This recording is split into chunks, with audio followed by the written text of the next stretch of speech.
it's important that the DSM makes certain exclusions and things that would not lead to a major depressive disorder diagnosis.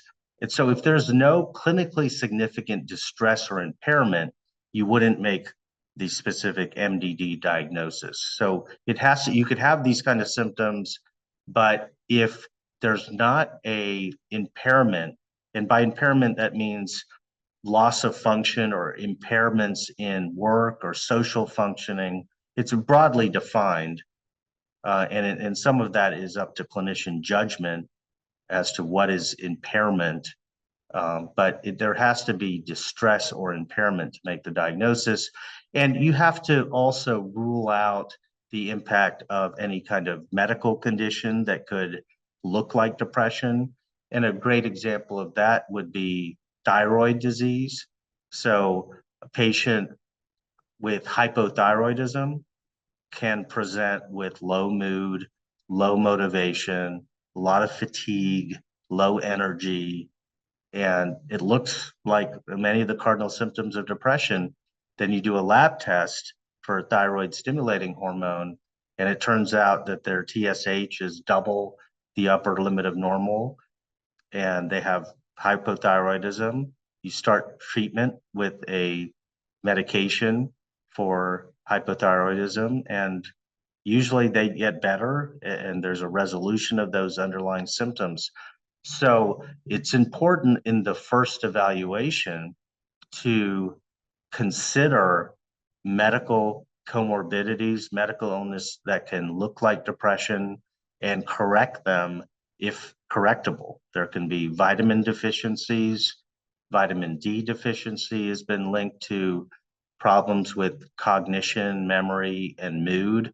So that's something we take a look at. Inflammatory conditions, a lot of inflammatory diseases are associated with mood disturbances, so we take a look at that as well. B12 levels, folate levels, other metabolic factors can be looked at and contribute to a depression. And so there has to be a careful medical history as part of the initial evaluation. Same thing with substance history.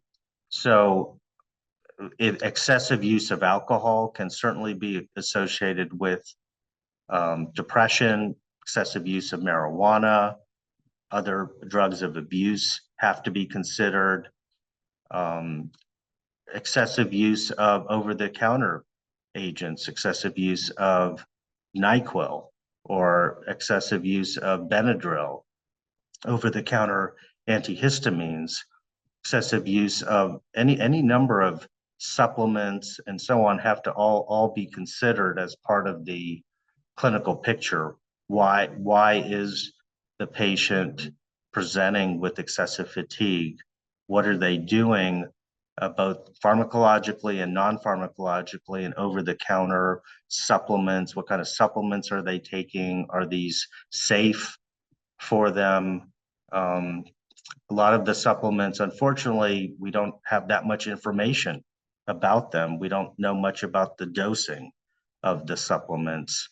And patients often don't know. They go to the supplement store and it looks good and it says on the bottle that it's helpful for mood and anxiety and sleep, and they take it, but we don't really know what are the active ingredients, what is the real evidence and data supporting its use. And so those all have to be considered.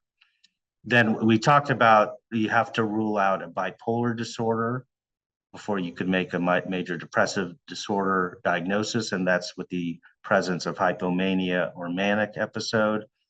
And then you also have to rule out any kind of schizophrenia or psychotic or delusional disorder, and that could be marked by hallucinations or delusions or paranoid behaviors and so on.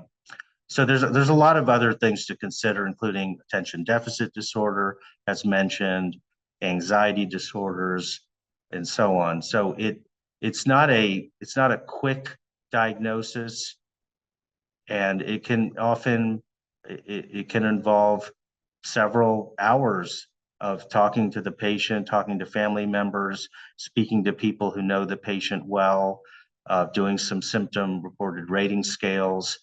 And although it seems pretty straightforward from the DSM, you meet these symptoms over a couple weeks and so on, it can be not so straightforward for many patients.